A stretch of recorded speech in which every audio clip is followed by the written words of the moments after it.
ప్రభు పేరట మీ అందరికీ కూడా వందనాలు. ఈరోజు దేవుని యొక్క వాక్యము, వాగ్దానము ప్రియమైనటువంటి దేవుని బిడ్డలారా. కీర్తన గ్రంథము 32వ సంకీర్తన ప్రియమైన దేవుని బిడ్డలారా 6వ వచనం. విస్తార జల ప్రవాహములు పొరలి వచ్చినను నిశ్చయముగా అవి వారి మీదకి రావు. ప్రియమైన దేవుని బిడ్డలారా, దేవుని యొక్క వాగ్దానము ఏవి కూడా ఈ భూమి మీద మనకు హాని చేయవని, ఏవి కూడా మనకి హానికరమైనటువంటి స్థితిలోనికి తీసుకెళ్ళవని పరిశుద్ధ గ్రంథం చాలా స్పష్టంగా మనకి తెలియజేస్తా ఉంది. విస్తారమైనటువంటి జల ప్రవాహాలు పొర్లి వచ్చేసినా కూడా అవి నీ మీదకి రావు అని దేవుని యొక్క వాక్యము, వాగ్దానము చాలా స్పష్టంగా మనకు తెలియజేస్తుంది ప్రియమైనటువంటి దేవుని.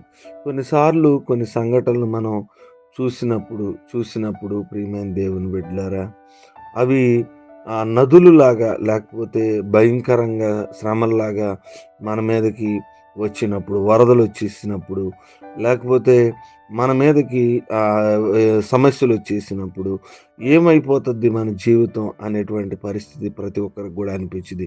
ఈ రోగం లేతే ఈ ఆర్థిక సమస్య, ఈ వ్యాధి, ఈ బలహీనత, ఈ శోధన నన్నేం జేస్తద్ది అన్న ఆలోచన మనకి వచ్చి మనలో ఎంతో భయాన్ని కలిగించినప్పుడు దేవుని యొక్క వాక్యం మనకు తెలియజేస్తుంది.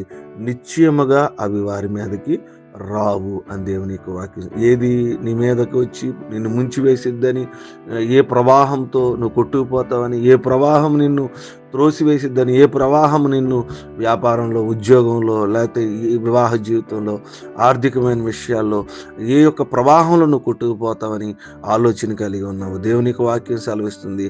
ఆ ప్రవాహము పొరలి వచ్చినా కూడా నిశ్చయంగా అవి నీ మీదకు, అవి వారి మీదకి రావు అని దేవుని యొక్క వాక్యం సెలవు. ఏది నీ మీదకు వచ్చి నువ్వు కొట్టుకెళ్ళిపోతావని అనిపిస్తుందా, అవి నీ మీదకు రావని దేవుని యొక్క వాక్యం సెలవిస్తుంది. కాబట్టి దేవుడు ప్రతి ఒక్క సమస్య నుంచి నిన్ను విడిపించి బలపరిచి నడిపించునుగాక. ఈ కొద్ది మాట దేవుడు మనకుల్లో ఫలించునుగాక. ఆమేన్. మహోన్నతుడా, మీకు స్తోత్రాలు. మహాపరిశుద్ధుడా, మీకు వందనాలు. రాత్రంతా కూడా మీరు జ్ఞాపకం చేసుకుని సహాయం చేసి మమ్మల్ని నడిపించినందుకు మీ స్తోత్ర. కీర్తన గ్రంథం 32వ సంకీర్తన 6వ వచనం ద్వారా మీరు మాతో మాట్లాడినందుకు మీకు స్తుతులు తెలియజేస్తూ ఉన్నాం. జనా నిశ్చయముగా వారి మీదకు రావన్న. ఎవరు ఏ సమస్య, ఏ శోధన, ఏ ఇబ్బంది, ఏ ఇరుకు, ఏ వ్యాధి, ఏ బాధ వచ్చి నైనా కొట్టుకుపోతామని భయపడుతున్నారు, వారి మీదకి అవి రానివ్వకుండా ఉద్యోగంలో కానీ, ఎక్కడ కూడా వివాహ జీవితంలో కానీ ఏ ప్రవాహము వాళ్ళు కొట్టుకుని పోకుండా మీరే సహాయం చేయండి. ప్రార్థన ఏదైనా పుట్టినరోజులు, వివాహ దినాలు, అనారోగ్యాలు జ్ఞాపకం చేసుకుని ఈ నెలంతా కాచి కాపాడి ఆఖరి దినంలోకి, ఈ నెలలోకి మీరు మమ్మల్ని తీసుకొచ్చినందుకు మమ్మల్ని ఎంతగానో స్తుతిస్తూ మహిమపరుస్తుంది. ఈ దినం యొక్క మా అవసరతలు మీరు తోడుకుని నడిపించమని, సమస్త మహిమగల ప్రభావాలు మీరు పొందుకుని మీ కృపలో జ్ఞాపకం చేసుకుని నూతన దినంలోకి రేపు నడిపించమని యేసు నామమున అడుగుచున్నాము తండ్రి. ఆమేన్.